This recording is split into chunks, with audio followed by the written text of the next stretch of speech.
Akka moltan kabajamtoota fi hordoftoota madda nageenyaa nagaan keenya lagaaf tabba qaxxaamuree bakka jirtan maratti sinaa ga'u jechaa eegaa hordoftoota keenya aanaa baatee keessatti bara torbaa ol hidhattoota Affaarii fi qotee bulaa Oromoo jidduutti deemaa jiruun duuba kan jiru eenyu kan jedhuu fi kanneen kana fakkaatan jiraattoota aanaa baatee irraa qorannee qabannee dhufnee jirra.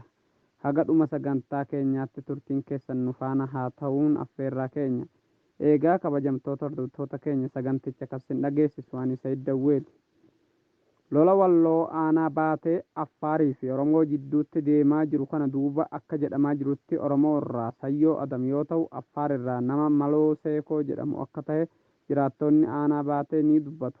Mee dura Sayyoo Adam eenyu kan jedhu waliin haa ilaallu. Wal duraa boodaanis akka ragaa ta'uuf jiraattoota dhalootaan baatee ta'an sagalee isaanii wal duraa boodaan simbiraan kan geenyu ta'a.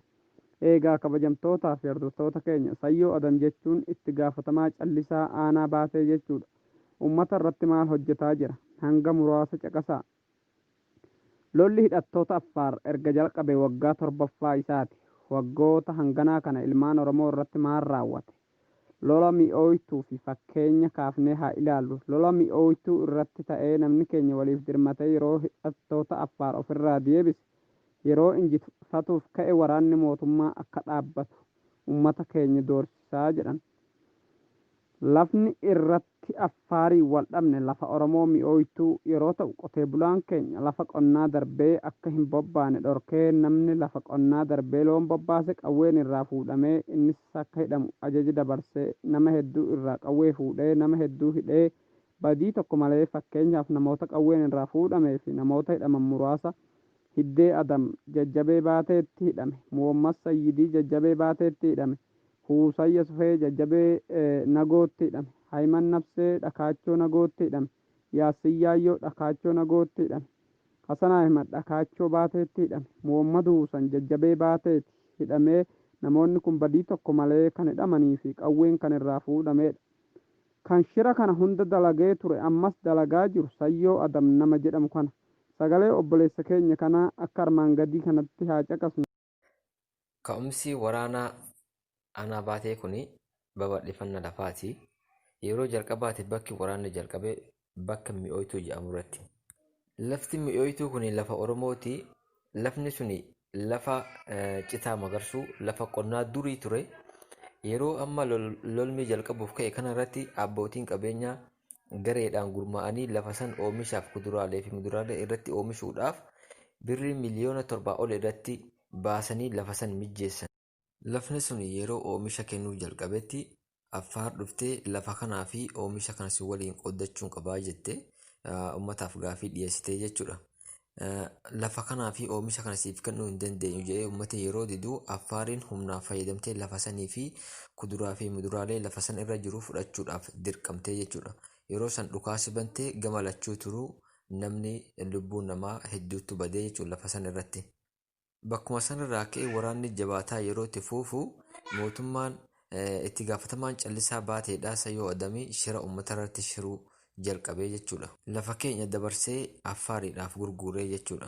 Akka jiraattonni aanaa baatee kun jedhanitti sababni Sayyoo Adam shira uummata irratti raawwataa jiruuf lafa Oromoo dabarsee Affaariif gurguree jira. Namoonni maqaa dhahaman kun horsiisee bulaadha. Lafa qonnaa irraa loon waan dheechisu waan hin qabneef lafa isaanii bakka citaan jirutti bobbaasanii yeroo galgala manatti galan poolisiin manatti eegee gara mana hidhaatti dabarsee ajaja Sayyoo Adamiin akka ta'e dubbatu.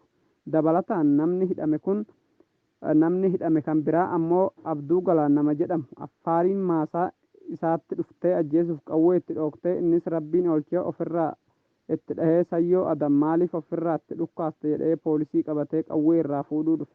Sayyoo Adam jechuun diina uummata Oromoo baateeti jechuun madda nageenyaatti himan. Sagalee akka armaan gadii kanatti haa caqasu.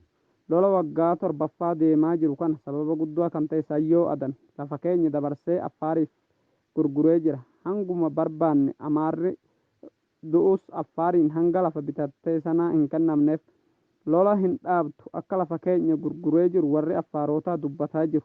Akka ragaatti kaasuu kan dandeenyu fakkeenya yeroo tokko araaraaf kaambii burqaa bakka raayyaan ittisa biyyaa jirutti qaamonni adda addaa gama lachuutti araara kana irratti hirmaatanii maanguddoo Affaar kan ta'e Maloo Seekoo namni jedhamu akkas jechuun dubbate. yookaan lafa keenya taanee yookaan maallaqa keenyaa hin taane waan lama keessaa tokko argachuu qabna. Takkaan lafa keenya takkaan qarshii keenya jedhee Maloo Seekoo uummata araaraaf taa'e jidduutti dubbate. Eegaa kabajamtootaa fi hordoftoota keenya Maloo Seekoo eenyu? Uummata kana kan hiisise Sayyoo Adamii. Sayyoo Adam jechuun itti gaafatamaa callisaa baateeti jechuudha. Maaliif isaan hiise yoo jennu uummati keenya suni akka ganda wayyoo fal'aanaatti jechuudha. Uummati sun horsiisee bulaadha. Bakki loon dheechisuu bakka lafa citaan jiru jechuudha. Lafni keenya kuni lafa dheeraadha. Lafa keenya kana afariin irra jirti. Inni maal jedheen uummataanii lafa qonnaa darbitanii yoo deemtanii qawween keessanii fi isinillee ni hidhamtan jedhee uummata dursiisa jechuudha. Uummati keenya horsiisee bulaadha. Lafa qonnaa irra midhaantu jira. Midhaan irra bakka dheechisuu hin qabu waan ta'eef lafa qonnaa san darbee lafa citaa jirutti dheechisaa oolaa jechuudha. Yeroo uummati keenya suni bakka citaa sana loon isaa dheechisaa tikfataa ooleeti yeroo manatti galu poolisiinii fi Sayyoo Adam manatti nama eegan jechuudha. Ijoolleen maqaan tarreeffaman kuni yeroo isaan gaaraa galaniitti manatti eegamanii poolisiidhaan warra hidhame jechuudha. Kaan nagootti hidhamanii ganduma isaaniitti kaan immoo aanaa baateetti hidhamanii jechuudha. Kan ijoollee keenya dursiisaa fi hiisisaa ture baroota kana hunda Sayyoo Adam mataa isaatii jechuudha. Sababni inni isaan hiisisee fi inni jalqabaa lafa keenya Affaariif gurgureeti jira. Lafa qonnaa darbitanii lafa gaaraa yookaan lafa citaan jirutti loon keessa maatifsitanii lafa keessanirra maa dheechisan jedheeti kan ijoollee kana hunda hiisisee jechuudha gabaabumatti. Seekoo eenyu? Maloon abbaa gadaa Affaarotaa fi jiraataa ganda burqaati akkasumas ilma beeraa Hasan Maheeti. Hasan Mahee jechuun kan Affaarota jabaa fi goota akkasumas gaaddilee erguu fi hidhuu fi shira xaxuudhaan beekamaa waan ta'eef ilmaan Alisaaree goota isaanii kan waan gobbisaniif Maloo Seekoo harkaa ba'uuf akkanatti halkanii guyyaa fiiga. Akkasumas Maloo Seekoo Affaarota biratti nama guddaa waan barbaade ajajuu danda'u. Shirri Sayyoo Adam uummata baatee irratti hojjete himamee kan dhumuu miti. Bara 2018 yeroo fooliin Oromoo walitti urgaa'ee ture san shira bara wayyaanee keessa dalagaa ture hojii isaa waan beekuuf dalagaa dhaabee baqatee naannoo Amaaraa keessatti dhokatee ture. Yeroo Abiyyi Ahmad mootummaa abbaa irree labsatee sabboontoota hidhuu fi ajjeesuu jalqabe Sayyoo Adamis carraa kanatti fayyadamee baateetti deebi'ee bakka dhokatee ture ba'ee hojiidhuma isaa duraaniitti deebi'ee uummata deersisuun hidhuun sodaachisuun shira duraa caalaa uummata keenya irratti hojjetuu jalqabe. Sayyoo Adam jechuun namni harki isaa dhiigaa laaqame yeroo tokko walgayii taa'ame ganda caacaatuu fi firoonni isaa hundi waamanii akkas jedhaniin Sayyoo Adam yoo karaa caacaatuu as darbe nutti isa ajjeesa jedhan. Firri isaallee shira inni dalagaa jiru kana irratti baruun yoo nuti isa hin argine isin ummati ajjeesa namni isin gaafatu hin jiru jedhanii bakka walgayiitti ummatatti dubbatan firri isaa. Sagalee armaan gadii kana dhaggeeffannee walitti haa deebinu. Sayyoo Adam lafa keenya dabarsee Affaariif gurguree jira. Sayyoo Adam yeroo mara uummata keenyaaf danqaadha. Uummata keenya akka Affaarii haalaan rukutu hin barbaadu. Yeroo uummati keenya hinjifatee waliif dirmatee tokkummaadhaan ka'ee Affaar loluu yeroo mara waraana ni dhaabsisa. Uummata keenya ni dursiisa yeroo hunda jechuudha. Fakkeenya Sayyoo Adam ragaan tokkoffaan lafa keenya gurguruu jechuun lafa keenya haala kamiin gurgureessa jedhuuti yeroo tokko araaraaf burqaatti hirmaannaan gama lachuuti gama Affaaris gama Oromootis lafa bakka burqaa jedhamutti bakka walga'iin guddaan taa'amee jirutti Maloo Seekoo walga'ii irratti maal jedheen yookaan lafa keenyaaf hin taane yookaan maallaqa keenyaaf hin taane waa lama bahuu hin dandeenyu waa takkaa qabaachuu qabna jedhee walga'ii sanirratti dubbatee jechuudha. Bakka araarri jirutti Maloo Seekoo dubbii kana dubbate. Kana jechuun Sayyoo Adam dabarsee akkas jechuun Sayyoo Adam lafa keenya gurguree jira jechuudha. Maloo Seekoo jechuun abbaa gadaa Afariiti. Abbaa gadaa Afaarii biratti nama dhageettii guddaa qabu. Wanta barbaade nama gochuu fi hojjechuu danda'u. Sayyoo Adam jechuun bofa afinaa yookaan marga keessaati. Shira inni uummata baatee irratti dalagaa jiru waan hamtuudha. Lola guyyoota 7 gaggeessamaa ture kana irratti shira inni dalagaa ture keessaa ijoollee mishigii keessa jirtu bira dhaquun akka isaan bakka isaanii gadhiisanii deeman ajajaa ture. bakki sun ammoo bakka murteessaadha. Diina ofirraa itti deebisuuf bakka san ijoolleen yoo gadhiisan salphumatti rukutamuu fi moo'amuu danda'u. Ijoolleen bakka kana hin gadhiisnu yeroo jedhan poolisii fi liyyuu haylii itti ergee bakka san gadhiisisaa ture. Ijoolleen Oromoo yoo hin hiikkannu jetteen meeshaa ammaan tana itti lolaa jirtan kana sinirraa fuusisa jedhee ijoollee sodaachisee bakkaa kaasee diina afaan buusaa ture. Meeshaa gurguddaas sodaa isaatiif akka hin hirmaanne dhorkaa ture. Humni hidhatee liyyuu haylii Affaar yeroo humna baasee uummata keenya akka malee rukute mootummaan naannoo Amaaraa liyyuu haylii isaa irratti akka hirmaatan ajajus Sayyoo Adam bakka isaan uummata waliin lolaa jiranitti viidiyoo waraabsisee Affaarotaaf erge.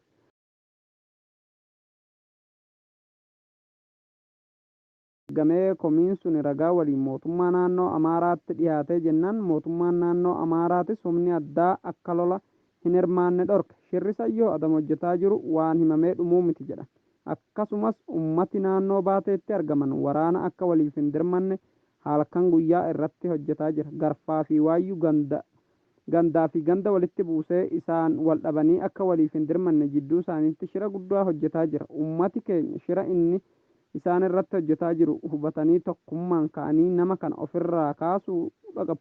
Hanga inni jiru ummati naannaha baatee jiru nagaan argatu. Affaar irraa maallaqa guddaadhaan nutti daldalaa jira. Kanaafuu ummanni keenya duriyyee garaa isaa qofaaf gaaga'ama ummata keenyaa irratti fidaa jiru adabatti godhuu qabaan ergaa keenya. Akkasumas ummati keenya keessaa fi alaan wal hubatee dhiiraa shamara jaarsaa fi jaartii guddaa fi xiqqaa qeerroo fi qarree osoo hin jedhin wal dhaggeeffannee tarsiimoo keenya irratti bifa ilaa fi ilaameetiin gorsa hayyuu keenyaa fi eebba maanguddoo keenyaa fudhannee qabsoo keenya galmaan ga'uuf mudhii keenya hidhannee lafaa ka'uu qabna. Akkasumas jaarsolii fi hawwooliin qeerroo fi qarreen biyya alaa jirtan Awurooppaas ta'e Eeshiyaa, Ameerikaas ta'e Awustiraaliyaa fi biyyoota Arabaa as ta'ee kanneen biyya Afriikaa adda addaa keessa jirtan uummata keenya bira haa dhaabbannu.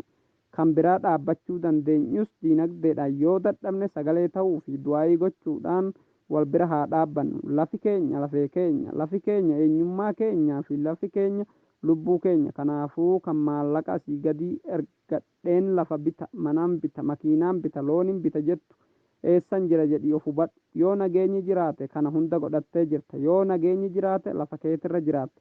Kanaafuu eessan jira jedhii uummata keetiif cinaa dhaabbadhu, dirqama qabdu bahi.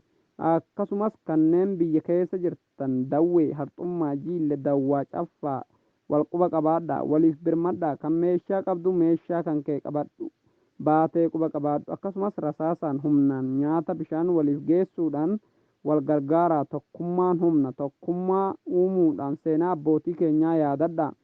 Kaayyoo jaallan kaleessa of biraa dhabnee yaadadhaa, irbuu isaanii eeggadhaa. Akkasumas qeerroon biyyaa akkas jedhu doonee lafee keenyatti bobba'aa malee Oromoo taanee dhalannee Amaara taanee hin jiraannuu jedhu. Akkasumas Affaariin liyyuu haylii ishiitii miti. Ummati ishii yoo bakkatti buqqee dhufe nu lolee tarkaanfii tokko of duuba hin deebinu. Lafa keenya irraas dhundhuma tokko dhiisii takku tokko hin argattu yoo ilmaan walloo tokkoo fi rasaasi qawwee isaa keessa tokko dhabame malee. Kanaafuu lafa kan itti gurgure Sayyoo Adam. Sayyoo Adam immoo lafa walloo keessaa hin qabu. Yoo bahar daarii qabaate haa kennuufi. Jaarraa 21ffaa kana keessa goobanaa daacee nu keessa jiraatee maqaa nu xureessuudhaan yoo gaddines amma garuu lukkuun hartee albee ofitti baaste akka jedhan san afuuftuu fi gantuu, yartuu, hattuu fi ergamtuu diinaa kana yeroon itti awwaallu amma waan ta'eef akka agartanii fi akka isinii mijjateen bira hin darbinaan gombisaatii biyyee isa nyaachisaa. Dhiigni isaa lafa wallootti dhorkaa ta'uu qaba. Yoo warri isa ergatuu fi warri lafarraa bitu isaaf haa qopheessani. Eegaa kabajamtoota keenya, eega qophiileen har'aaf qabannee dhiyaanne kanuma. Hagga waan biroo walitti deebinutti nagaan tura. Horaa bulaa deebanaa injifannaa.